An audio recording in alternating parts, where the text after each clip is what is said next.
การเดินทางเพื่อแสวงหาความรู้และอนาคตที่ดีกว่าคือเส้นทางที่หลายคนต้องเลือกเดินการจากบ้านเกิดเมืองนอนจากครอบครัวที่บุญไปสู่ดินแดนที่แตกต่างไปโอแคนลานระยะทางก็บ่ไกลปานใดหรอกรัสเซียเป็นดินแดนที่ห่างไกลเป็นเวลา5-6 ปีมันบ่เพียงแต่ระยะทางที่ขวางกัน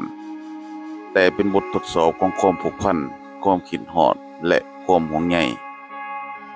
ที่ทุกคนในครอบครัวต้องได้ผ่านพา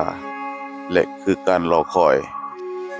ยวันที่กลับมาของความสำเร็จ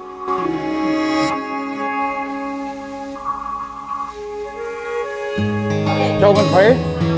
ฮะเจ้ามันก่อนจะถึงวันจากลาไปศึกษาเมียนมีสิ่งหนึ่งที่ขาดบ่ได้ในสังคมลาวเฮา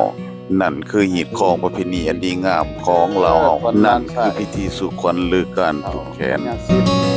มันมีมันบ่เพียงแต่เป็นการเดินขวัญและกำลังใจและเป็นสิริมงคลให้แก่ผู้ที่จะเดินทางไปไกลให้มีความปลอดภัยจากพยันอันตรายทั้งปวง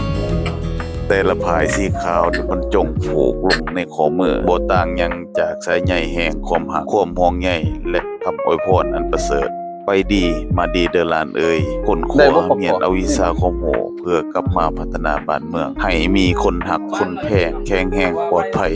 ทุกๆคำเว้าทุกๆคำอวยพรล้วนแล้วแต่กันกองออกจากหัวใจและยิ่งไปกว่านั้นงานนี้เป็นโอกาสดีที่เห็นในน้องๆที่บ่ค่อยได้พบกันได้มาพบกันสร้างสรรค์ได้เต้าโฮมกันเป็นการรวมตัวที่เต็มไปด้วยความอบอุ่นเสียงหัว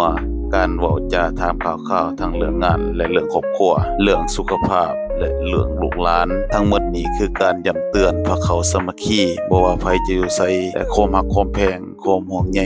ครอบครัวยังคงเหนียวแน่นอยู่เสมอ